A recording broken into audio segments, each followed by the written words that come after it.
आज से कुछ टाइम पहले लोगों को मल्टीवर्स के बारे में जानना सिर्फ थ्योरीज में ही अच्छा लगता था, बट अभी रिसेंटली मल्टीवर्स के अपीयरेंसेस बहुत ही ज़्यादा बढ़ गए हैं। जैसे रिसेंटली हमें कई मूवीज में मल्टीवर्स देखने को मिला है, जैसे Spiderman no way home, WandaVision and अभी मल्टीवर्स ऑफ मैडनेस तो आ ही रहा है। लेकिन हम सब ये जानते हैं कि ये सिर्फ एक मूवीज हैं, बट क्या आप जानते हो रियल मल्टीवर्स के बारे में, द रियल पैरेलल यूनिवर्स के बारे में?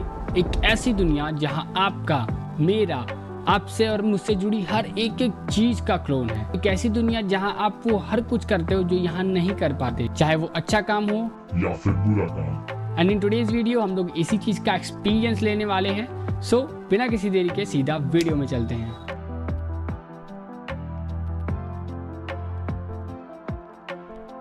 सो एट द वेरी स्टार्टिंग सबसे पहले समझते हैं कि मल्टीवर्स है क्या।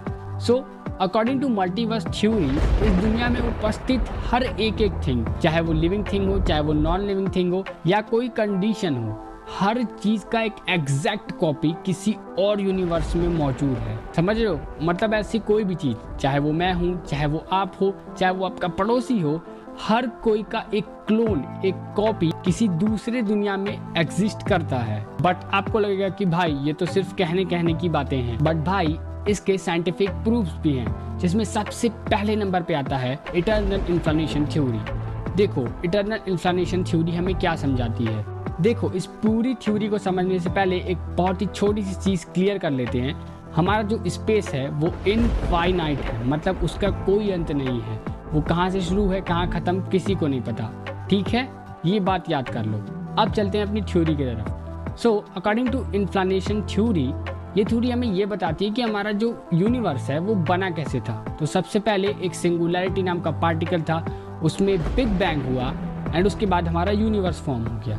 ठीक है, and according to inflation theory, अभी भी इन द यूनिवर्स कहीं ना कहीं पे इन्फ्लेशंस हो रहे हैं, कहीं ना कहीं पे बॉम्ब्स फट रहे हैं, कहीं ना कहीं पे बिग बैंग्स हो रहे हैं। एंड इसके वजह से अभी भी in the universe every fraction of second universes का फॉर्मेशन होता जा रहा है, यूनिवर्स बनते जा रहे हैं। जैसा कि हम जानते हैं कि हमारा स्पेस इनफाइनाइट है, तो वो बनता ही जाएगा। एंड इसी वजह से इस इन्फ्लेशन थ्योरी के आगे लग गया इटर्नल, और ये कभी भी खत्म नहीं होने वाला, इसलिए इसका नाम है इटर्नल इन्फ्लेशन थ्योरी। अब ये क्वेश्चन आता है कि इससे मल्टीवर्स का क्या मतलब। तो देखो, अब अपने यूनिवर्स में आते हैं। ठीक है, हमारा यूनिवर्स एक स्पेशल कोऑर्डिनेशन में है, चाहे वो सन से मून की दूरी हो, चाहे वो मून से अर्थ की दूरी हो, या अर्थ से सन की दूरी हो, सब एक स्पेशल कोऑर्डिनेशन में है।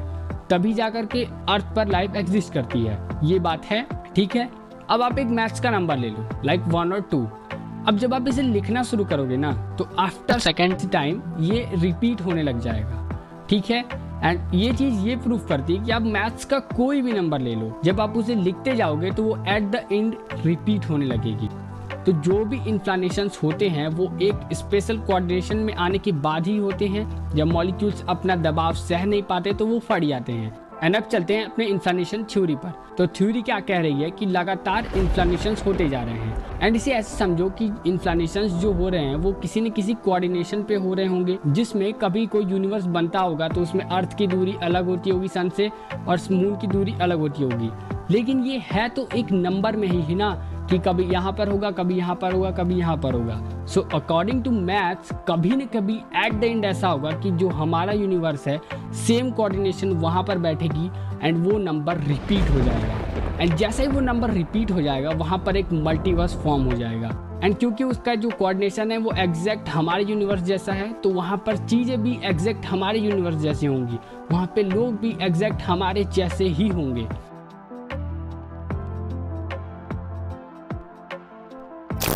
ये वाली थ्योरी थोड़ी कॉम्प्लेक्स थी, बट जिस दूसरी थ्योरी के बारे में हम लोग बात करने वाले हैं वो भी प्रूफ करती है कि मल्टीवर्स होते ही हैं, और इसके प्रूफ थोड़े ज़्यादा तगड़े हैं। और इस थ्योरी के हिसाब से ना, हमारा जो मल्टीवर्स है वो कहीं दूर स्पेस में नहीं है, वो हमारे ही दुनिया में है, हमारे ही यूनिवर्स में है, बट हम उसे कभी भी देख नहीं पाते। वो हमारे ही यूनिवर्स के अदर डायमेंशंस में है। एंड इसके तो एग्जांपल्स भी ऐसे ऐसे हैं ना कि आपको बिल्कुल चौंका कर रख देंगे। देखो, अकॉर्डिंग टू क्वांटम थ्योरी, एक ही इलेक्ट्रॉन एक ही टाइम पर कई जगह पर पाया जाता है। समझ रहे हो? मतलब एक ही इलेक्ट्रॉन एक ही टाइम पर कई स्थान पर हो सकता है। ठीक है, एंड इसे हाइजेनबर्ग अनसर्टेनिटी प्रिंसिपल में प्रूव भी किया जा चुका है। ठीक, तो ये चीज़ प्रूवन है, समझ गए। एंड जब ये एक ही इलेक्ट्रॉन एक ही टाइम पर कई स्थान पर हो सकते हैं तो फिर हम भी तो उन्हीं से मिलके बने हैं, तो फिर हम एक ही टाइम पर कई डायमेंशंस में क्यों नहीं हो सकते। लाइक आपके साथ ये चीज़ कभी हुई है कि आपको ऐसा लगे कि यार ये सिनारियो मैं दोबारा देख रहा हूँ, या ये चीज़ें तो मेरे साथ पहले भी हो चुकी हैं। कई बार ऐसा होता है कि हमें लगता है कि यार ये चीज़ तो हम पहले जी चुके हैं। आपको चीज़ें पता होती है कि आगे क्या होने वाला है, कौन क्या बोलने वाला है, कौन सा सामान कहाँ रखा है, बट फिर भी हम उस चीज़ को जीते हैं। कभी आपने ये सोचा कि ऐसा क्यों हुआ? कुछ साइंटिस्ट्स का मानना है कि ये हम अदर डायमेंशंस में पहले ही जी चुके होते हैं, अपने अदर मल्टीवर्सेस में जी चुके होते हैं, बट जब ये हमारी दुनिया में या हमारे डायमेंशन में घटता है तो due to interconnection of our mind ये चीज़ें हमें याद आने लगती हैं और वही चीज़ें हमें सामने दिखाई देती हैं। तो फिर हमें लगता है कि यार ये चीज़ तो हम दोबारा जी रहे हैं। एंड क्वांटम थ्योरी एक बहुत ही मेजर थिंग और बताती है मल्टीवर्स के बारे में कि मल्टीवर्स कितने होंगे, जो समांतर ब्रह्मांड या समांतर दुनिया है वो कितनी होगी। So according to quantum theory जो मल्टीवर्स है वो पॉसिबिलिटीज़ पे रिले करता है, मतलब जितनी पॉसिबिलिटीज़ होंगी उतने मल्टीवर्सेस होंगे। देखो जैसे बताता हूँ, करंटली अभी आप ये वीडियो देख रहे हो तो इसमें क्या पॉसिबिलिटीज़ बनती हैं। पहली पॉसिबिलिटी, आप पूरा एंड तक वीडियो देखो। दूसरी पॉसिबिलिटी कि आप स्किप कर करके देख सकते हो। तीसरी पॉसिबिलिटी, आप वीडियो देखो ही मत, डायरेक्ट होम में चले जाओ, ठीक है। एंड अब आप अपना थोड़ा दिमाग लगाओ, इसमें कितनी पॉसिबिलिटीज़ हो सकती हैं? लगभग इनफाइनाइट, है कि नहीं। जैसे क्या पता आप इस वीडियो के थंबनेल से ही चले जाओ, क्या पता आप यूट्यूब खोलो ही मत, या क्या पता कि आप अभी पैदा ही ना हुए हो। एंड इसका भी एक बहुत ही गजब का एग्जाम्पल है इस थ्योरी में, वो है हमारे ड्रीम्स। कभी आपने सपना देखा होगा तो ये चीज़ आपके साथ पक्का हुई होगी कि आप जो भी सपना देखो वो कभी भी किसी और से रिलेटेड नहीं होगा। वो हर सपना आज तक जो आपने देखा है अपने ड्रीम्स में, वो आपके जीवन का एक पॉसिबिलिटी तो बन ही सकता है। सोच कर देखो, कभी आपने वो सपना देखा हो, कोई भी सपना, एंड ऐसा हो सकता है कि वो जो सपना आपने देखा वो आपके जीवन की पॉसिबिलिटी ना हो ही नहीं सकता। आप कोई भी सपना देखो वो किसी न किसी तरीके से आपसे इंटरकनेक्टेड होगा, वो आपके जीवन का कोई ना कोई पॉसिबिलिटी होगा। एंड साइंटिस्ट का मानना है कि हम वो चीज़ अपने दूसरे डायमेंशंस में कर रहे होते हैं या वो घट रही होती हैं। जब हम सोते हैं हम अदर डायमेंशन से कनेक्ट हो जाते हैं और वो चीज़ें हमें लाइव दिखाई देती हैं कि उस डायमेंशन में क्या हो रहा है या अदर दुनिया में क्या चल रहा है। वेल टिल नाउ अभी तक ये चीज़ प्रूवन नहीं है कि हाँ भाई मल्टीवर्स होते ही हैं, और प्रूव करेंगे भी कैसे। अभी तो हम अपने यूनिवर्स से बाहर निकलने के लायक भी टेक्नोलॉजी बिल्ड नहीं कर पाए हैं, तो फिर और मल्टीवर्सेस में जाने का सपना तो अभी भूल ही जाओ। वेल आपको क्या लगता है, क्या ये जो एग्जाम्पल्स हैं, क्या ये जो थ्योरीज हैं, ये इंटरकनेक्टेड हैं भी या सिर्फ हवाबाजी है? आपको क्या लगता है, मल्टीवर्सेस रियल में होते हैं या नहीं? नीचे कमेंट करके ज़रूर बताना। एंड प्लीज़ वीडियो को लाइक एंड सब्सक्राइब ज़रूर कर देना, बिकॉज पता है ये इस चीज़ को एकदम सिंपल वे में समझाने के लिए मुझे खुद बहुत ज़्यादा पापड़ बेलने पड़े, तो बहुत ही ज़्यादा मेहनत लगी है इस वीडियो को बनाने में।